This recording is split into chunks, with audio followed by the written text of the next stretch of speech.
welcome back to the Bites and Bytes Podcast. I am your host, Kristin Demoranville. Today we're talking about something that doesn't get enough attention in agriculture, mental health. Farming is stressful work, and the weight farmers carry often goes unseen.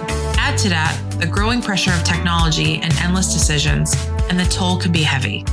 My guest today is Gerry Friesen, also known as the Recovering Farmer. Gerry has lived this story himself, and now he helps others through his work in farmer wellness and conflict resolution. His honesty and experience brings much needed perspective to this conversation. Let's jump right in. Well, I'm absolutely thrilled, and I know I say this for every guest, but I really do mean it every time I say it. But before we go into introductions and all the fun things, we're going to jump right into one of my favorite aspects of the show, which is favorite food and favorite food memory. Gerry, they do not need to be the same thing. What are they? It's interesting you should ask that, because I'm going to just jump right in and say, well, I'm a Mennonite. And so there's certain Mennonite cuisines that I still love. And my favorite one is egg noodles, which we call Tieltje in German, of course, with schmonfat, which is a cream gravy. And in the summertime, when our Saskatoon berries are fresh, I like to throw a pile of those on there. And that is my absolute favorite dish. My gallstones didn't appreciate those at all, but hey, I loved it. That's amazing. And do you have a favorite food memory? Is it connected to that? You know what? I go down this road and my mother used to make these Saskatoon vraneke or pierogies. And my cousin and I had a contest one day to see who could eat more. And I keep thinking back to that. But yeah, that was gluttonous to say the least. Yes. Any particular type of, what were they? The potato and like onion They were the Saskatoon berries, just the berries. Yes. Goodness, that's really tough on the stomach then if you had too many. What a memory. But thank you. That's great. And you're the first to mention anything to do with that type of cuisine. So that's amazing. Gerry, why don't you go ahead and introduce yourself to the listeners? All right. Well, I'm Gerry Friesen, as you know by now, and I call myself the Recovering Farmer. I used to farm in southwestern Manitoba. I grew up on a grain and poultry farm, and then my brother and I took over and we built a hog operation next to the turkey operation. And we farmed that till, I guess when I don't want people to know this, I say that we quit farming because other interests were taking over. But the reality of it is that the financial challenges were just too great, and we decided to exit while we could. Which is a common plight of the farmer, the modern farmer these days, for sure, which we'll get into. Yeah, and part of that, Kristin, of course, is while I was farming, I was diagnosed with anxiety and depression, and I did some volunteer work for a crisis line in Manitoba, and through that process started talking about my own journey, which I found to be very beneficial. And ultimately, I ended up writing a book, and here we are. With the same title, The Recovering Farmer, right? Yes, it's definitely worth a read. I've been reading it, and you capture the human moments of what's going on, and I appreciated that. And I think this is something that we don't talk enough about, especially in the technology side. We're getting better, but we're not there yet. And even on the farming and agricultural side is the mental toll it takes to do the job. Yeah. And all the different things that go along with that. Yeah, for sure. And I'm so happy to see that the conversations around that are growing. People are becoming more aware of it. There's still, of course, a stigma, but as these conversations carry on, of course, that stigma reduces, which is great to see. Yeah, because to me, there's no shame in the conversation, right? I think that the more we can talk about things that impact our daily lives, the better we'll be as human beings and as a society. I don't think that we need to get weird about it. I don't see any problems with it. I suffer from PTSD and trauma in my own life. And I've noticed that people get really strange about when I mention why and what's happened to me in my life. But to me, it's part of me. Like it's part of who I am. Exactly. To deny that aspect is weird to me. Like not acknowledging I have a right foot, it's kind of one of those things. Oh, I love that analogy. And I'm somewhat significantly older than you, and I grew up in a culture where if you were having these issues meant you weren't working hard enough, you weren't praying enough, your faith wasn't strong enough, and shame on you for feeling that way. And so it's awesome to see. And my kids, for example, that next generation are much more open to talking about it, which is really heartwarming. Yeah, and for sure. So what got you to, first of all, write this book? And I realize this is kind of an origin story here for a moment, but Why did you decide to call it what you called it, the title too?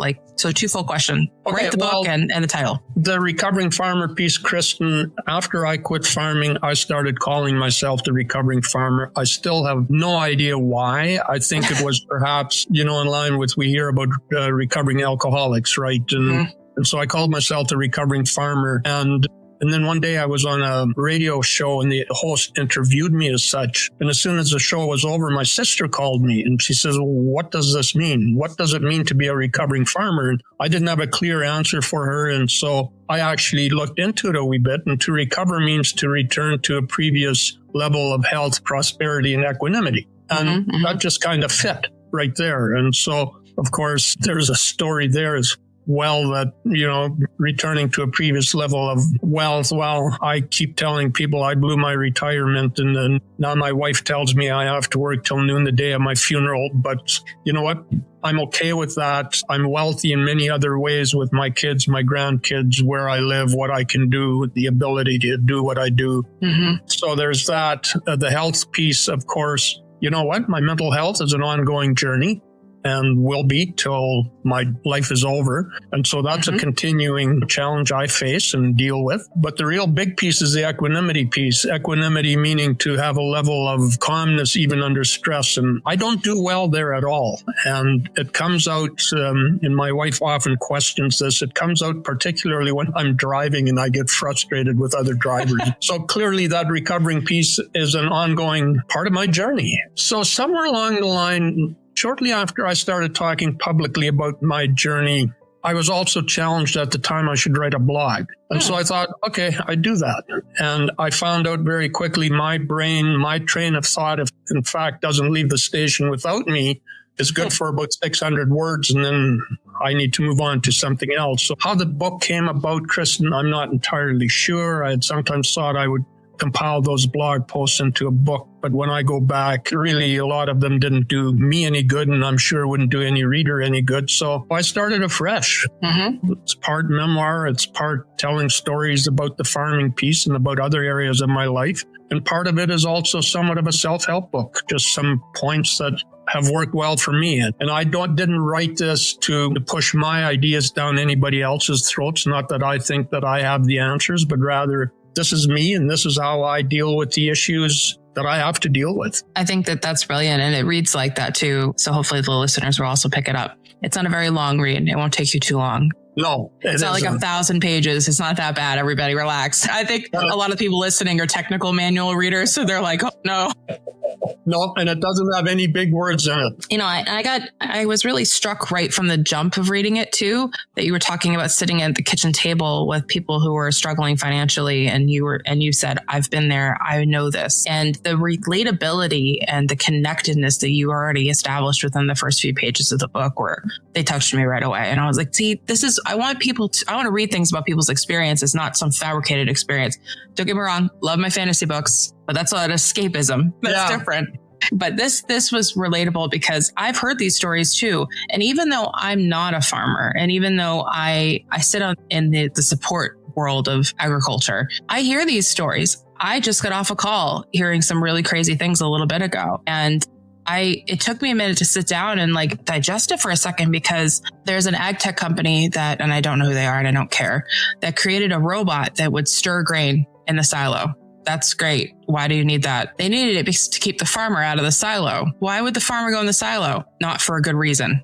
And I thought to myself, why are we creating more problems and not dealing with the actual problem when this story was being told to me? And it got me thinking a lot about the work that you do, Gerry, because that's real. That's real. That's where I'm actually kind of I'm speechless almost. And people who know me know that says a lot when I go speechless. But to think about how we use tech to solve a problem that we really should be sitting the farmer down and having a different type of conversation rather than just chucking technology at it is just absurd. And the fact that they've missed the reason entirely. That's the thing I'm struggling with in terms of the technology side of the house, is because we're not actually talking to the grassroots farmer. Right. We're not having those deep conversations that we need to have.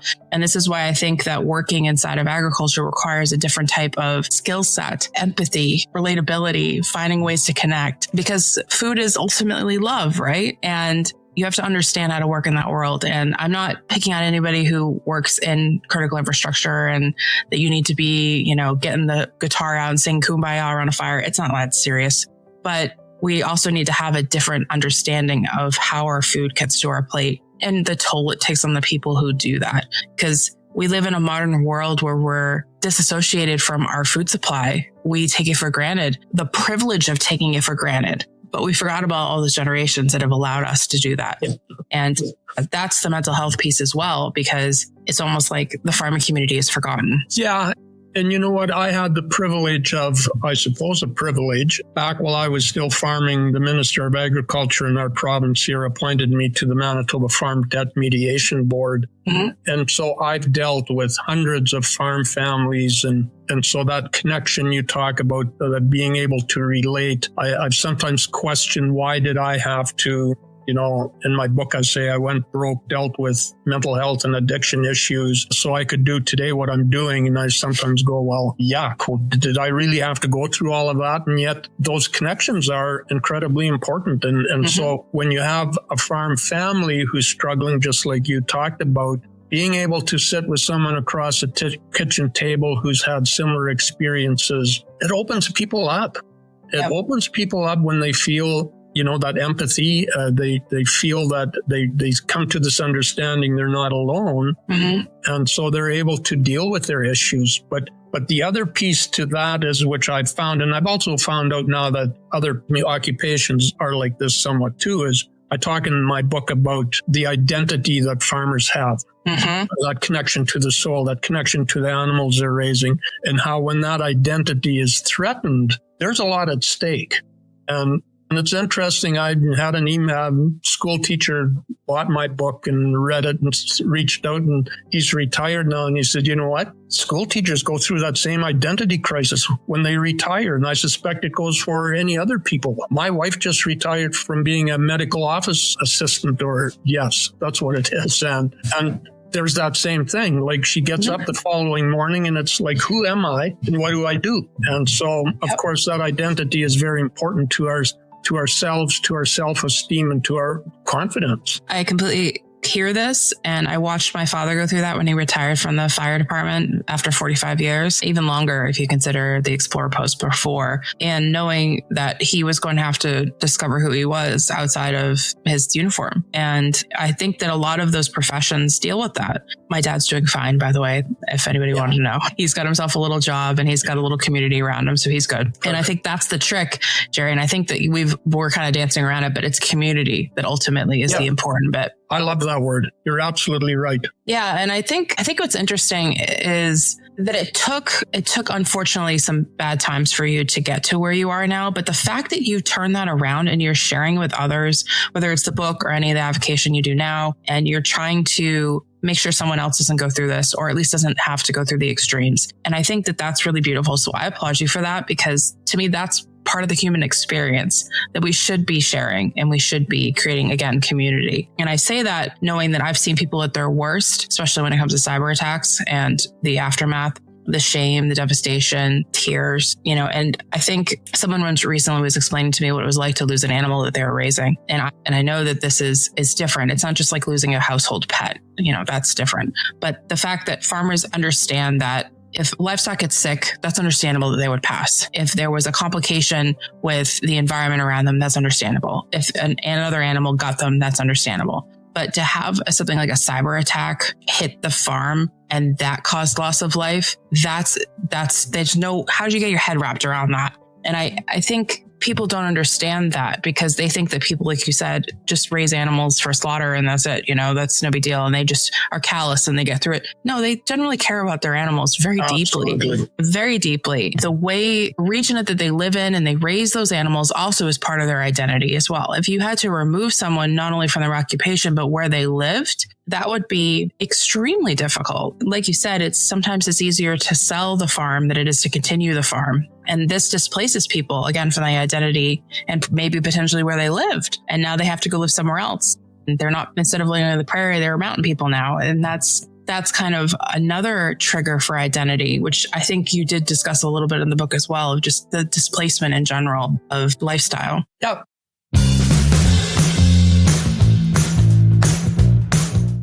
listening to the Bites and Bytes podcast. If you're enjoying this episode, please like it, share it, and pass it along to someone who might need to hear it. You can also check out some of my writing on Substack. And don't forget to sign up for updates on my upcoming book. You'll find the links right in the show notes. Most importantly, thank you for staying with us through this important conversation about our food system and the people who grow the food that we depend on. Now back to the conversation.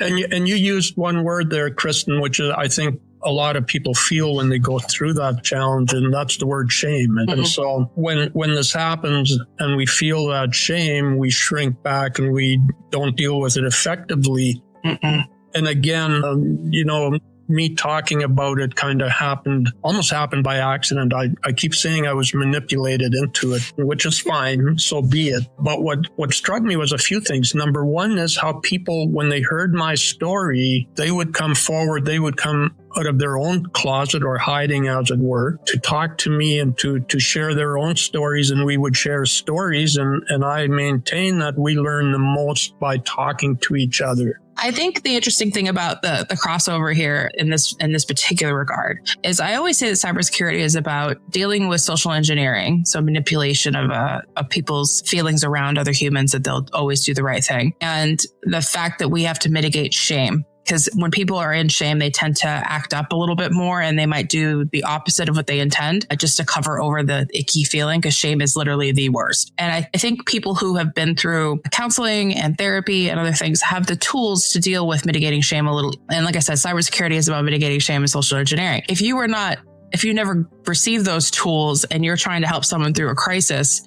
you may not do it as well as you should, meaning you might not be as empathetic, or you might be a little more callous than you need to be, or a little bit more difficult, I guess is what I'll say. And I think that the agricultural side of the house, in terms of a critical infrastructure, needs a caring hand and leadership that's more catering to the community rather than fighting the community. Yeah. We don't need more solutions that aren't tied to the problem. We need people that are actually going to deal with the problems that are out there. And that understanding. And again, I'm part of what's called the Manitoba Farmer Wellness Program, which offers support to our to our farmers, their families, and farm employees. Great. And one of the things that was key when we retain the counselors, therapists that we use, is that they would have an understanding of agriculture, because the stressors that farmers face are somewhat unique. And so I find it interesting that at one point in my life where I didn't want to go back on medication, I thought, well, talk therapy would work for me. And I went to see a psychologist, and it was towards the end of our farming career, and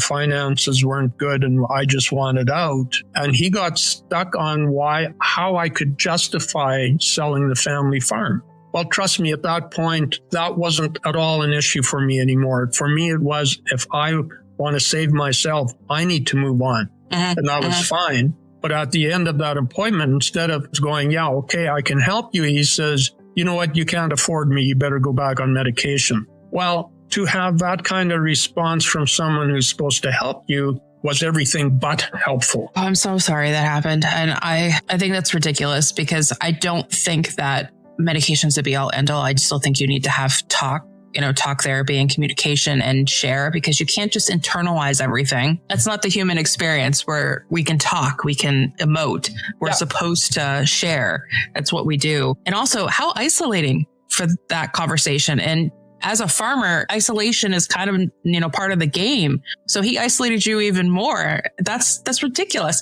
Well, I left that appointment just thinking, well, I'm a hopeless case. There is no hope for me. There's nothing I can do. And so again, but that happens. And I've had countless counselors and therapists and family doctors and what have you over the years. And that's why I always challenge people. If the first appointment doesn't work, don't give up. Please, whatever you do, go get a second, third, or even fourth opinion.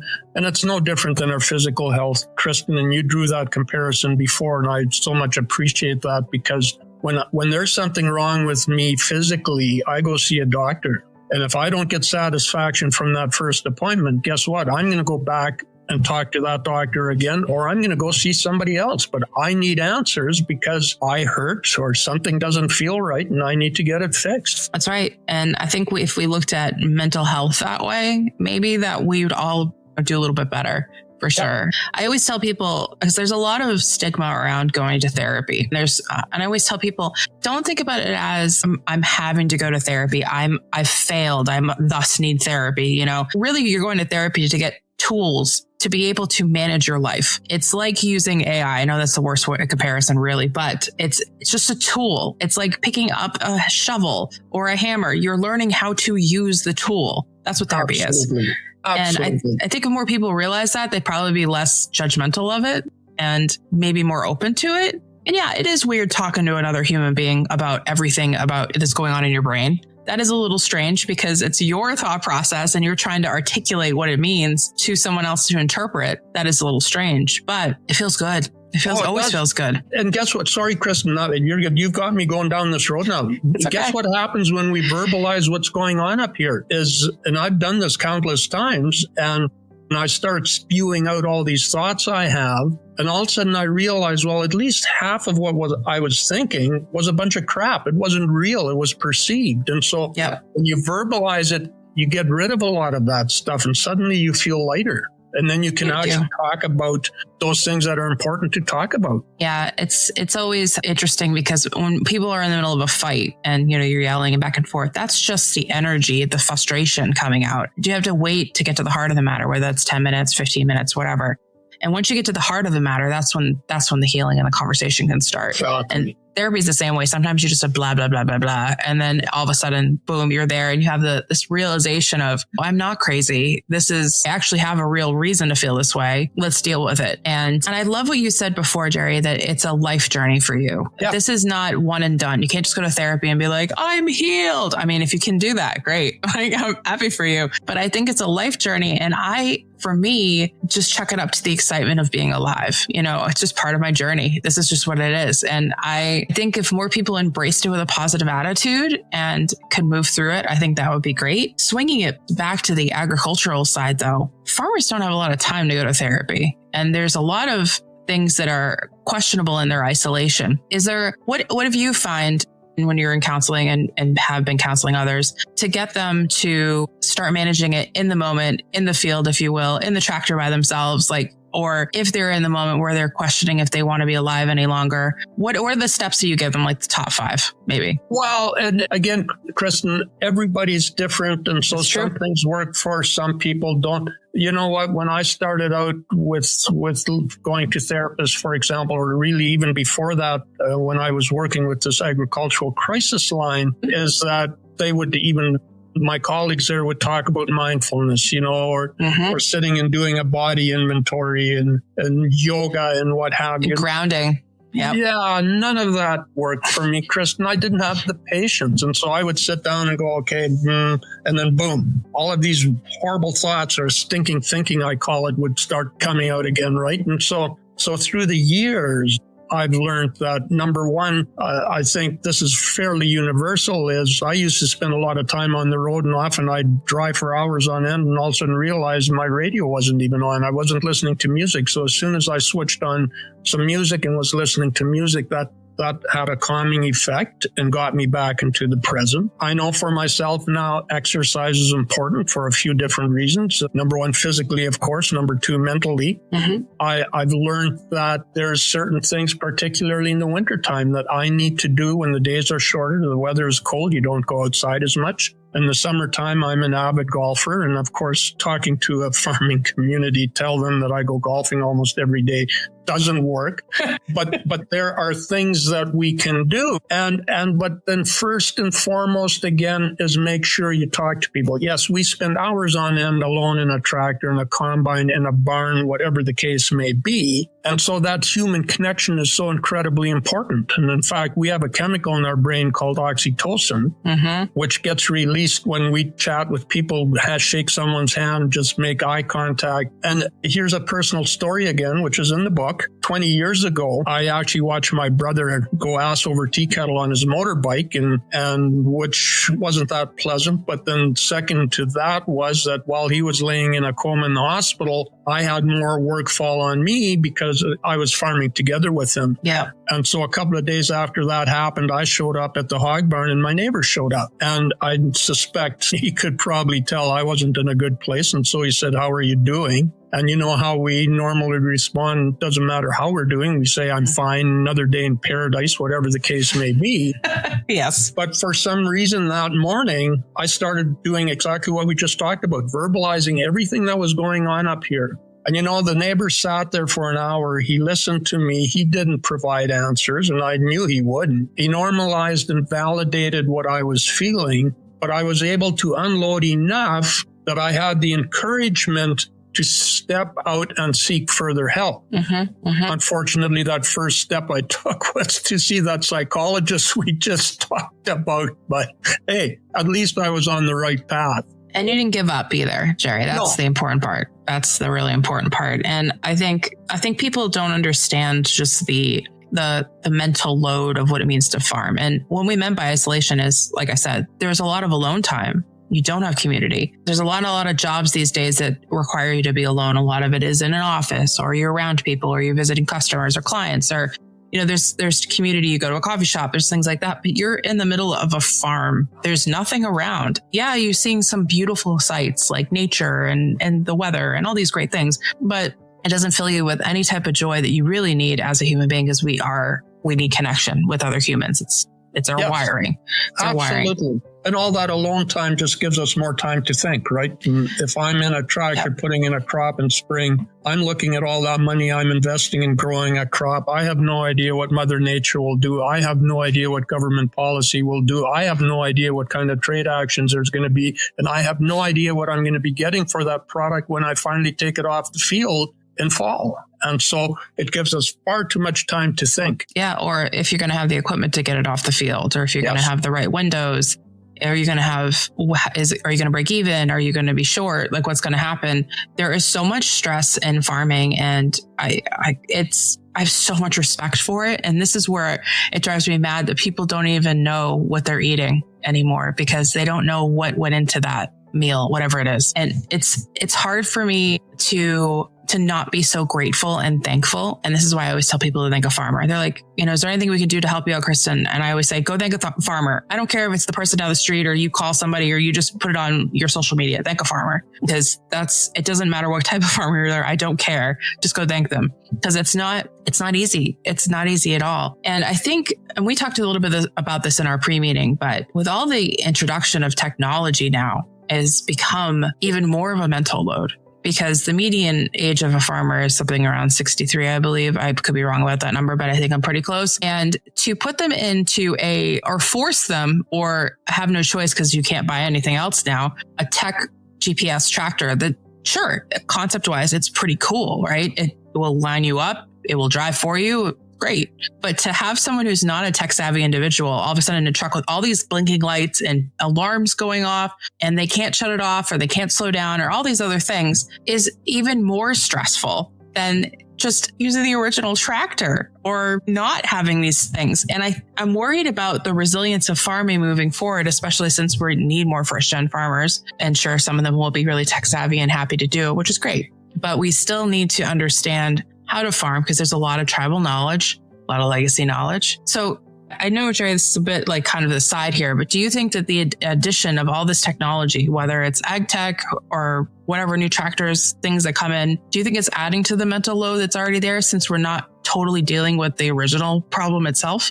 I suspect, and you talked about the median age of farmers, and I think you're pretty close to what you said. And so I'm somewhat older than the median age, but I can tell you that I have a simple laptop. I've had to, in the last year, add 2 more laptops to my office because of the work I do. So I have 3 laptops. Just the fact that I have to turn around and fire up another one stresses me out. And then when something doesn't work right, it drives me nuts. And so thankfully, I have a son who's an IT geek. And so a quick phone call. Well, he gets exasperated with me because he said, well, Dad, what's your password? And I said, Funny thing, I don't remember. Well, and then I get a tongue on why I should. And then he finally sorts it out for me and explains how to do it. Well, a day or two later, I have to do the same thing again. And can I remember? No. And so I hear these stories, and normally they're kind of funny at the time, because I'll hear these stories about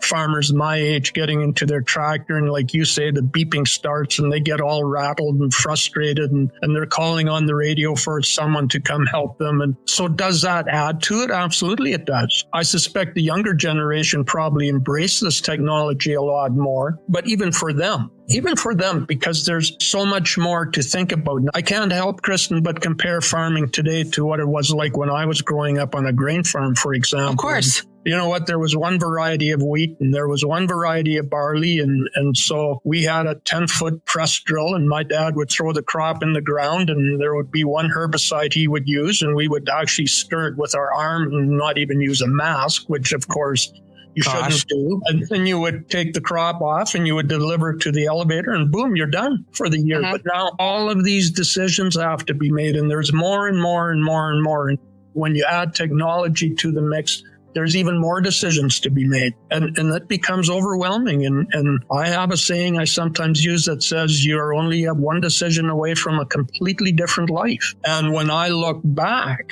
a lot of where I ended up with on my farm was because of decisions I made. And of course, this is where I go into a spiel about the fact that all these stressors are occurring. And Farm Management Canada here in Ottawa, I actually did a study a few years ago that talked about how stress impacts our decision making. And so that farmers that are rational and are able to make clear decisions are more likely to be profitable. So it's just an indication again about how absolutely everything is linked. Yeah, that completely makes sense to me. It's so, and I never thought about it, Gerry. You kind of made me think about it for a minute, that we do have so many varieties of crops now in choice, and how they take to different climates and different soil and different moisture levels and pests and birds and all these other things, that it's not simple anymore. There's too much choice, and some people love lots of choice. That's great. But generally speaking, it's something that is something like farming. You don't want to have 15 choices for one thing. That's a lot. You know what? I use the example of a cell phone, Kristin. When I first bought my first cell phone back in the mid-90s, it was this big contraption you threw on the dashboard of your vehicle. You had one cell phone provider in Manitoba, so you had no choices there. You had basically one phone you could use, and you would drive, and there'd be areas that still didn't have coverage. Right. And you could just swear at someone because there wasn't coverage, right? And then more choices came along, and then the choice I made wouldn't have reception in a certain area, and then I'd be mad that I hadn't made, so I'd be blaming myself. Right till that point, I could blame the world. But at that point, suddenly these things my decisions had implications on what I could and couldn't do. And then we start beating ourselves up. We're our own worst critics, and that just drives us towards the abyss. It does. This is where resilience is so important with farming, right? You have to be able to overcome, as you said, the dark thinking, whatever. I don't know what you called it. What did you call it?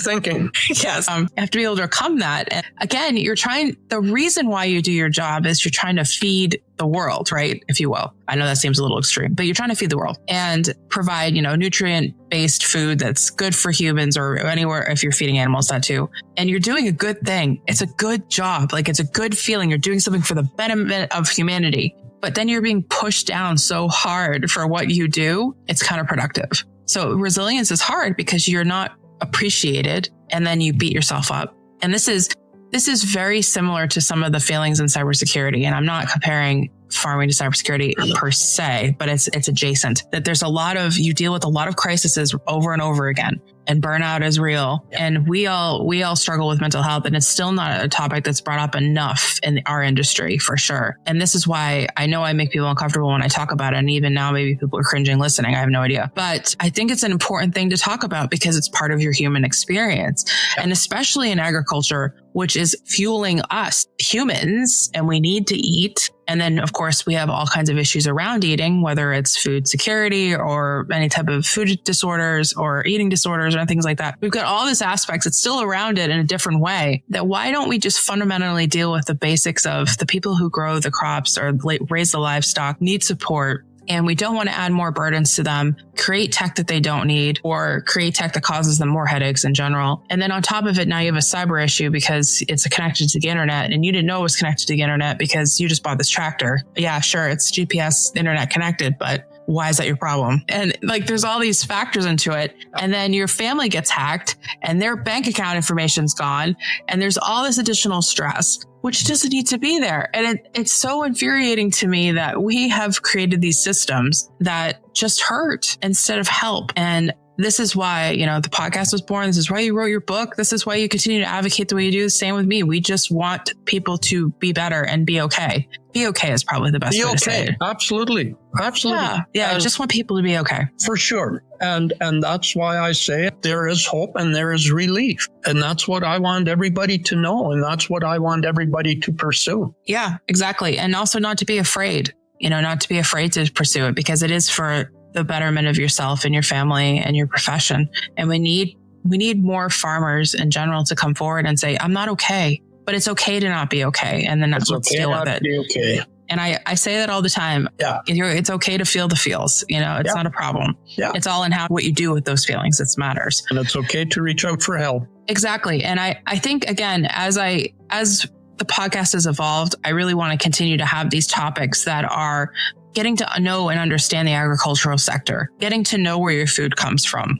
How do we secure and protect if we don't understand it? We'll just create a little robot that stirs the silo that nobody needs. Those kind of things. And I really applaud you, Gerry, for writing this book and being authentically you and putting yourself out there that way and constantly pushing to make sure people are okay, especially the agricultural community. So thank you very much for that. I really appreciate that. I've been asked, how can you have that freedom to talk about it? And I've said to people, my answer is very clear, that I've found that by talking about it, I've gained more freedom. And that's important to know, because I'm not holding all this stuff in now and shying away from seeing people, shying away from talking. Rather, I'm talking about it openly, and it's made me freer. And so that's a message for your listeners out there, is talking about it helps. It does. And it's interesting, because I was thinking while you were saying that about the person who probably said that to you, you were making them uncomfortable with your freedom because they want that freedom too, and I think that I always try to remind myself of that, like how you speak out and how people receive it. How they receive it is really not your problem, but ultimately you're trying to make sure they understand, and people have their own bag of things they're dealing with as well. This conversation just really resonates all around, that it's okay not to be okay. And if you need help, reach out. Community is super important. Remember to thank a farmer, for heaven's sakes. Those kind of things need to happen. Just be a kind human being and don't add to the problem. So don't make robots that stir silos and do things that are not dealing with the actual problem, which is the mental health of the people who grow and sustain us. And thanks so much for being here, Gerry.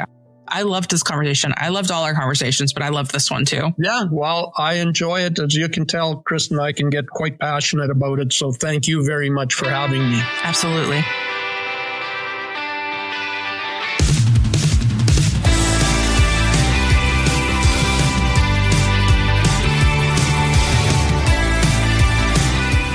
A huge thank you to Gerry for joining me today.